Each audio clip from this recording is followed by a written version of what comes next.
2017. All right. How you gonna make it?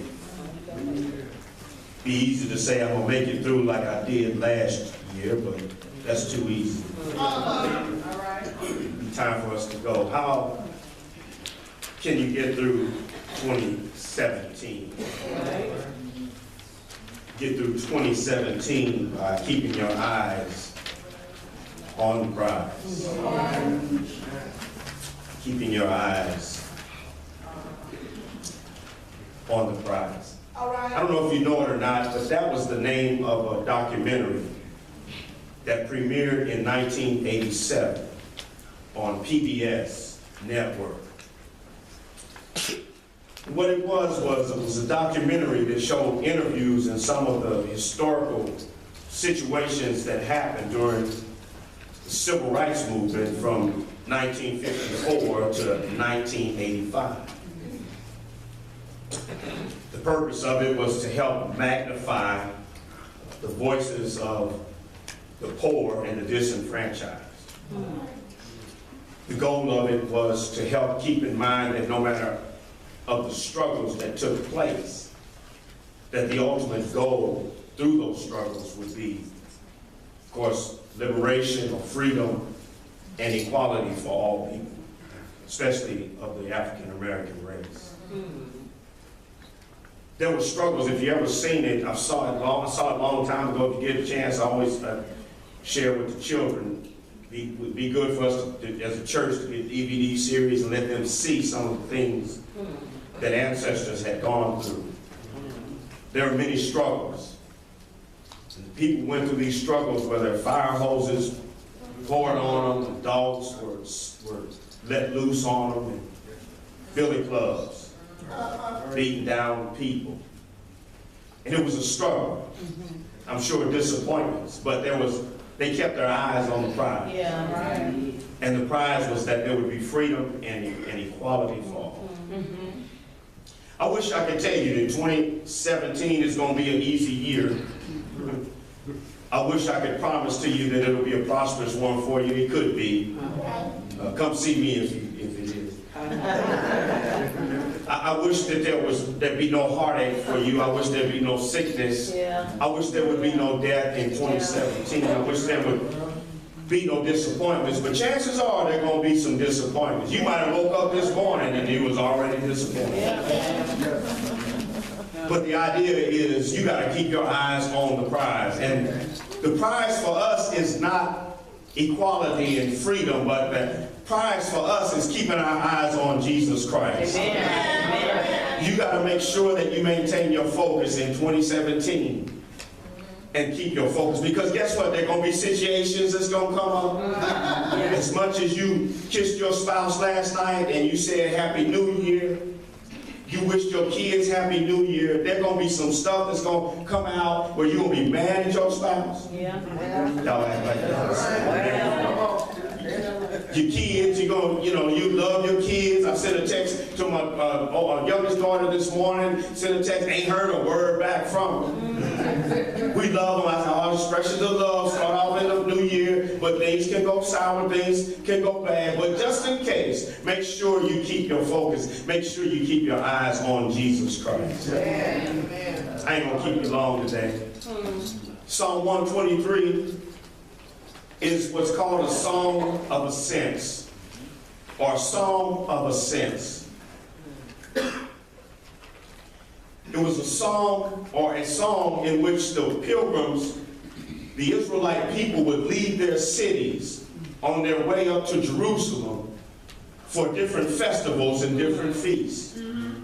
When they would travel and go up there, what they would do is sing these songs while they were on their way. They didn't have cars like us. They didn't have XM radio. They didn't have all of these kind of fancy gadgets that we have, CDs. But what they would do is sing songs to encourage themselves as they went on up to Jerusalem. These songs were very meaningful. If you look back, Psalm 121, where it says, I will lift up my eyes to the mountains, from where does my help come from? It's not so much as just an expression, but as they were going up through the mountains, there were robbers and there were thieves in these mountains. So as they were approaching this very treacherous point, they would sing this song and this song to themselves to encourage themselves, to know that they were not looking to anybody but God to protect them as they went on their way to Jerusalem. Yes. Really, I think about it, they were on their way to church. They were playing good music on their way to church. All right. Okay, trying to get you in the mood, amen. Yeah, to get you in the right mode, amen. Yeah, you can't. Now I'm going away, man. You can't listen to Boosie, Rubber Band, Oldies, Maze, and all that. Ain't nothing wrong with it. I ain't saying it's bad, but you can't listen to that stuff and then walk up in the church, man. My mind will be all over the place. And you know, help me, you won't be sanctified. You can't do way. I don't know if they say you can't do way back Wednesday on a Sunday morning on your way to church. It's sing songs, man. Songs to make your heart glad, amen. Way back Wednesday ain't gonna help me in my struggle anyway. They would sing these songs as they were on their way, amen. I'm getting hot up in here. Y'all turn this heat down for me. But they would sing these, thank you, brother. They would sing these songs as they were on their way to worship, as they were on their way to the temple in Jerusalem. And so here, this Psalm 123 is one of those songs. It's one of those songs. Your Bible may even have it. It's a prayer for the Lord's help. And the psalmist starts out, he says, to you I lift up my eyes, O you who are enthroned in the heavens.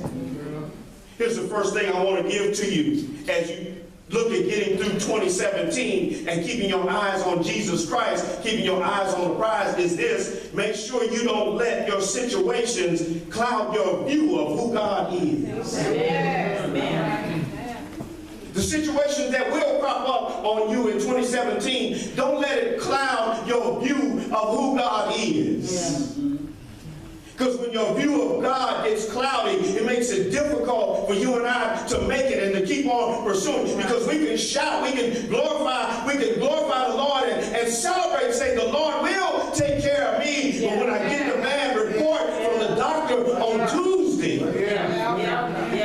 do I forget what God looked like on Sunday? And let me be honest, situations have a way of doing that to all of us in here. No matter how strong we might think we are in our faith and how much we may know God, sometimes our situations will begin to cloud our view of who God is. And so as you're going through 2017, keep your focus and make sure you don't let your situation cloud your view of who God is.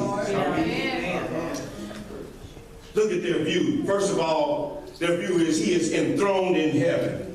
He is enthroned in the heavens. You know, and I thought about that, and it's such lofty language.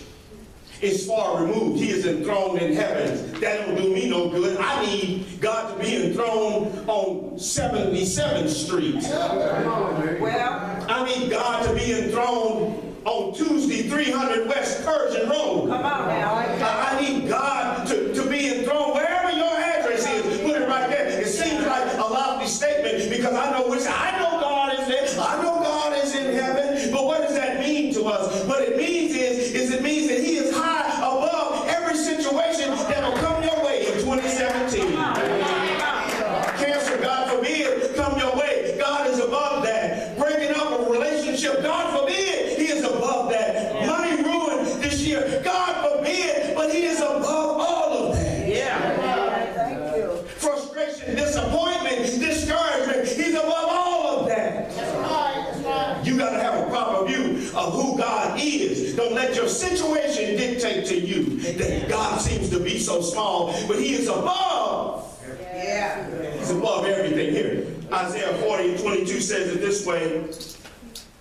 He sits enthroned above the circle of the earth. And hear this, and his people are like grasshoppers. That's us. All right. Well, He stretches out the heavens like a canopy. In other words, he covers us. He spreads them out like a tent. Here it is, to live in. So though it seems seems like he is lofty and far away, he is right in the midst with us. Yes. Always like, y'all heard me talk about this. Those helicopter guys that watch the traffic when you get up in the morning. Now that I drive downtown, I gotta watch that stuff. I used to didn't have to watch it. I used to go down Woodson. There were never any accidents on Woodson. One little road, 67th Street, boom, I was at work. But now I gotta go down 350. I gotta go down 71 and all that kind of stuff. And so I have to watch. In the morning I get up, but there's somebody that gets up before I do. And they take off in these helicopters and they go out and they got these cameras that are out on the highways. And by the time I get up and I turn my TV on, they already got the report to let me know that there's been an accident down on I-70 or 71 highway. And the reason why they know is first, they get up before I do. Number two, they take their helicopter way up above where I can see on the ground. And they're able to see farther than I can see for myself down on the ground. That's just how God is. He is just like that. He is up before you get up, but he's so high that he's able to see the end before the beginning. Because you can't see your way through. But God knows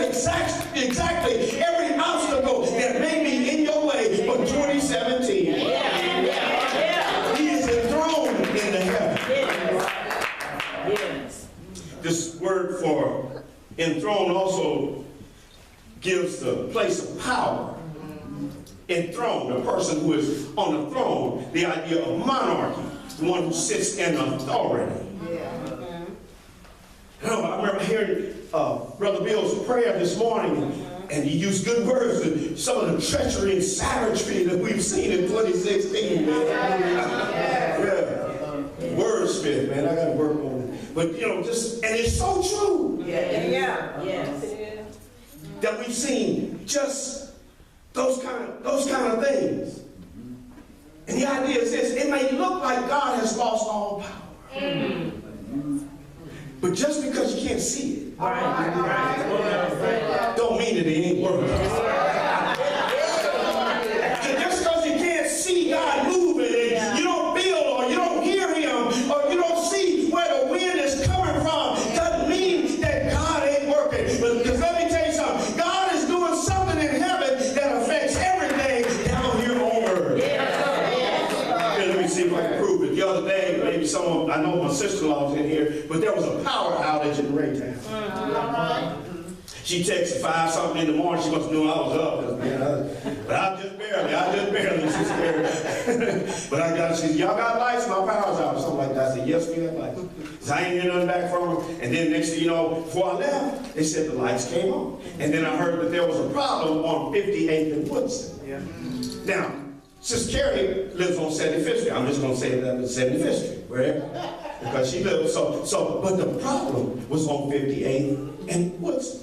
It's where a little power station is over there. Now, the idea is, no, it wasn't on 75th Street, but it was on 58th and Woodson. It was way away from where she lived. But the idea, the power outage on 58th and Woodson affected her on 75th Street and then many other people. And the idea I want to get you to see is that even though you may not see the power, and it may be away from you, it does have some effect on you. And just because you can't see God moving, God has power, and he's got some effect right where your address is.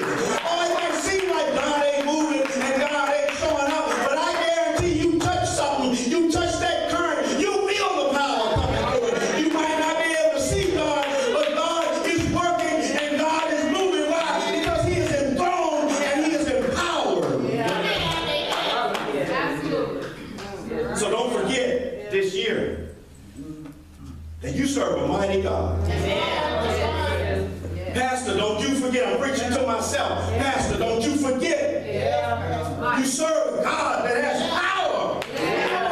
I need to record this and give it to myself. I ain't fond of listening to my own voice, but I need to remind myself that when I have my moments this year, that I serve a God that he sits high, but he looks low. Now I see exactly what they're talking about. It's not just good religious language, but it is true. He does sit high. He sees everything, but he recognizes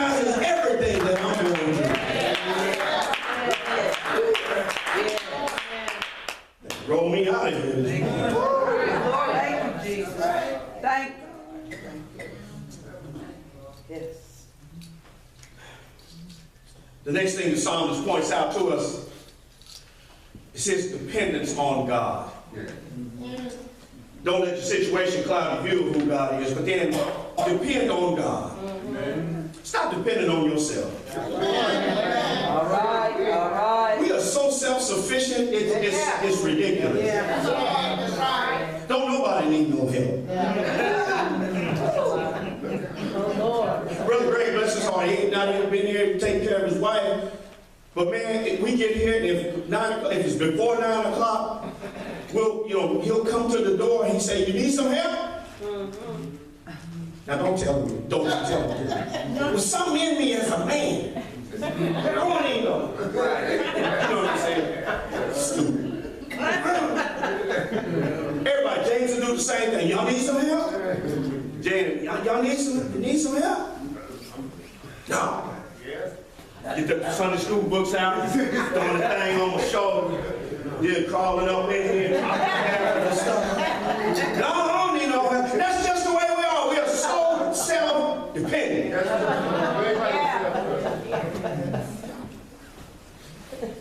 Some of y'all are so self-dependent that you can't take a word from the pastor. Come on. I'm going to say that for next week. Sorry, I got the little babies in there. You don't tell me what to do.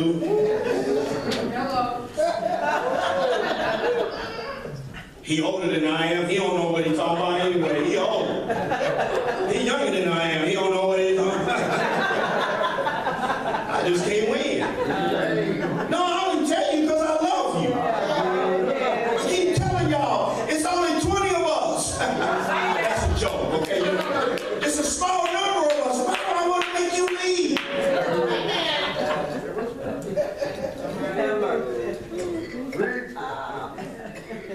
Side note, if we're family, All right. you and my family, and I see you and you got a booger in your nose. Hey man, you got a booger in your nose. Take care of it. I won't say take care. Hey man, you got some right? And if it's true, Okay. oh thanks. On the other turn, you say, hey, you know what? I've been noticing. And the attitude toward me is just, well, Pastor, no, is it true? If it's not, is it true? And the same with me. I don't give, you tell me I got boo-boo on my face. Pastor, I think you're arrogant. Pastor, I think you're proud. That's fine. I'm going to check myself. I ain't going to say, well, you need to check yourself. I am. But we are so self-sufficient that we can't take a word from anybody.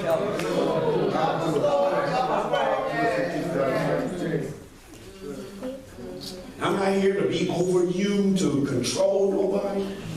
I'm just trying to fulfill the cause. To the best of my will. We'll get back to more of that next week. Don't y'all better show up. Next week we're going to be fussing. We'll just be encouraging us to get in shape and run the race. Now, I'm encouraging. Okay. But then, dependence, we're so self-sufficient. We're so self-sufficient that we won't depend on God, but we'll depend more on ourselves. And anytime you cannot take a word from somebody else, younger or older, you got a pride problem. Eric, call him Eric. And just have a check. Go to the doctor. Dr. Jesus. Depend on God. Let me pull it back up here, hopefully. The psalmist demonstrates in verse 2 their dependence on God. Behold, as the eyes of a servant looks to the hand of their master, the eyes of a maid to the hand of her mistress, so our eyes look to you, O Lord, our God. He gives a demonstration now of their dependence. And the idea was simply this: servants and maids. Servants and maids were the ones who were dependent upon the master and the mistress. The master and the mistress had the responsibility to make sure the servants and the maid had everything they need to do the job that they had been hired to do. And so what they would do is, for their daily sustenance for food, is they would look to their master. They would look to their mistress for the food, for the clothing, and for their shelter. Okay. All right. And so they were dependent. And he says, as we look, as the maid looks to the hand of her mistress, in other words, to dole out the blessing of food or whatever it is was needed, the psalmist says, that's how we look to you, oh God, because you know what? 2017 is going to be too big for you and too big for me to handle it on my own. Right. Thank God we got jobs, but what if the job plays out? I've got to trust that God is going to give me what I need to make sure I have what I need. Here it is, to serve Him and not to make me happy. Some of us ask for stuff's sake. We confessed last night. I was talking to a brother. I said, yeah, I had a moment with buying shoes. I ain't too far getting over it. And I confessed it. I said, I wear boots 5 days. I wear work shoes 5 days in a week. All right. But these shoes, I just gotta have. I had to have. I saw one pair of shoes. I said, I'm going to get the black pair. Sister Janae put the black pair on. And that salesman, he was good. He brought out, let me show you. I brought out the brown pair too. I'm like, really, man? I didn't. So I tried on the brown pair. I said, I don't know what to do. So in my head, I bought the brown pair. I told my wife, I'm coming back and get the blacks. I'm coming back and get the blacks. And then I caught myself. No, the Spirit checked me because I thought, you're not even wearing the brown ones a lot. What do you need the black ones for? And they're really not boots that come, like suited up, kind of like that. But anyway, but I in my head. Now, so and I said, Lord, make sure, can you give me some money, Lord? So that ain't dependent. That's stuff we just want. Right? Yeah. Lord, I want to be financially free so I can help somebody else. Oh, y'all ain't hearing it now.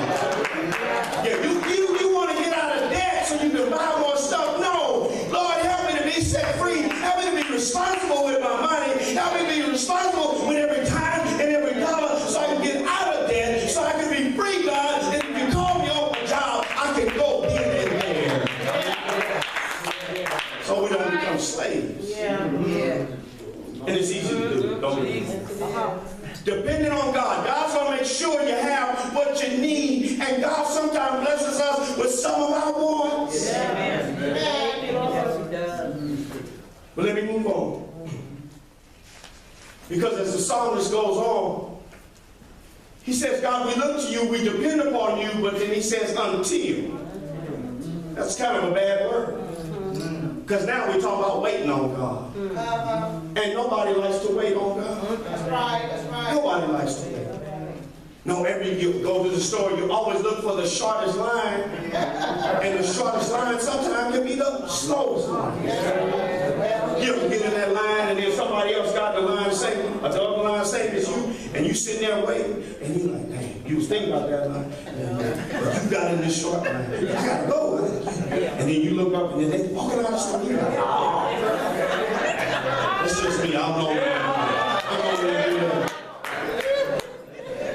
You driving down the street, I tell you, man, driving downtown has been a curse to me. Driving downtown, you get in this lane, you get in that lane, everybody moving, you move over here, and because you're this person going slow, and then all of a sudden, you get behind another slow person. My wife says that's my angel in front of me, keeping me from going fast and have an accident. I say, oh, hogwash. I need to get to where I'm going. But we want everything in a hurry. That's what I'm saying. We want everything in a hurry. And sometimes you got to just wait. I'm doing better now. I'm doing better. Sometimes I leave early enough. I just get in my little lane and I just cruise on down. And when my wife went, why don't you go around? I'm just, no, I'm working on my way.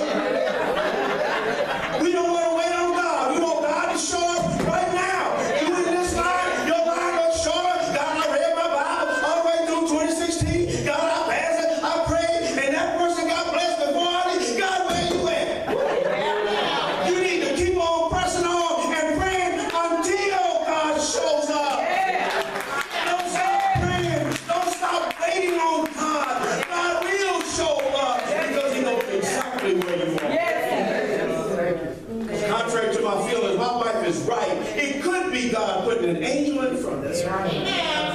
To slow me down. Dependence. Psalmist says until he is gracious to us. And I like the way the other translation says it, until he has mercy on us. Have mercy. Verse 3:8, the first part of it becomes a request, be gracious to us. O Lord, be gracious to us. In other words, have mercy on us, O Lord, have mercy on us. Sound better when you say have mercy, don't it? Have mercy on us, O Lord. We're almost done. Have mercy on us. They were filled with contempt. If you read the rest of the psalm, some thought it might have had something to do with them coming out of Babylonian captivity and them having been scorned by their captives. Some say it might have been while they were on their trek, people were making fun of them while they were going to the temple, while they were on their way to church. Yeah. Nevertheless, they're crying out to God, God, have mercy on us. Yeah. Whatever it is that you go through in 2017 and you find yourself at wit's end or not, God have mercy on us. Yeah. God have mercy on me. Make it personal. Amen. Yeah. And this mercy is simply this. Mercy is God not giving us what we deserve, even when we deserve it. We make bad financial choices and decisions. I'm one too. I'm not bashing you. We make financial bad choices and decisions. Impulse buying. That's the brother we were talking last night. He came up to me and said, brother, I got that same issue. He said, yeah, man. He said, and I ain't talking about no cheap shoes either. As I said, yeah, Doc. I said, yeah, we got to work on that, man. And but anyway, what was I talking about? Oh, God doesn't give us what we deserve, okay? We make bad decisions and maybe get ourselves in a financial tough spot. And now we cry out to God, Lord.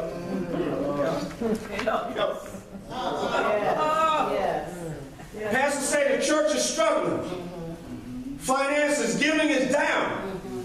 Maybe because of bad decisions we have made, and now we shortchange God. And we can't give him as much because we done gave it to Nordstrom, DSW, Macy's, the Jeep people.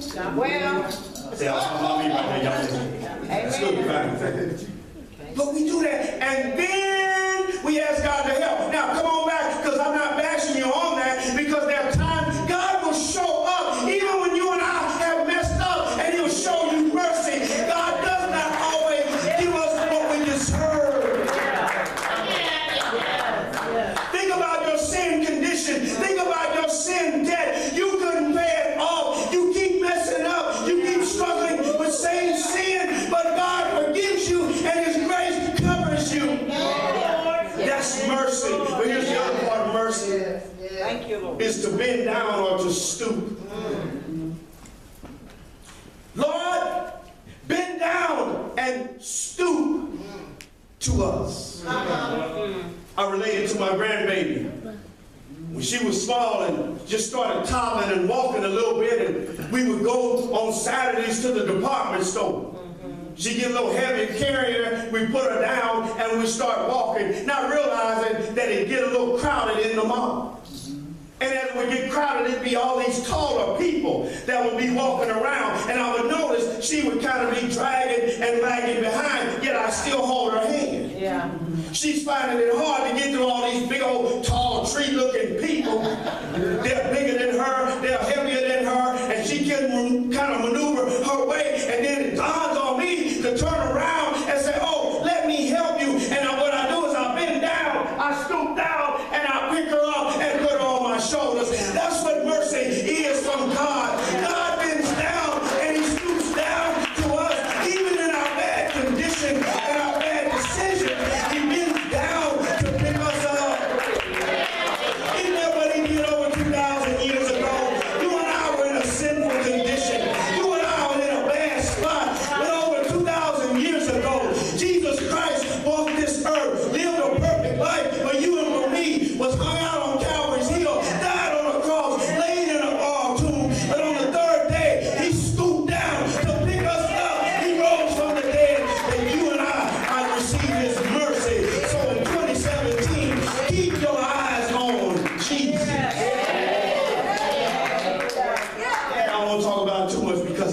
but he is the author and the perfecter of our faith. So don't keep your eyes on your wife. Don't keep your eyes on your money and your bank account. That's fine. Watch it. Make sure you don't bounce checks. Make sure you're taking care of business. But don't think just because you got X amount of dollars stocked up. It only takes one hiccup of sickness.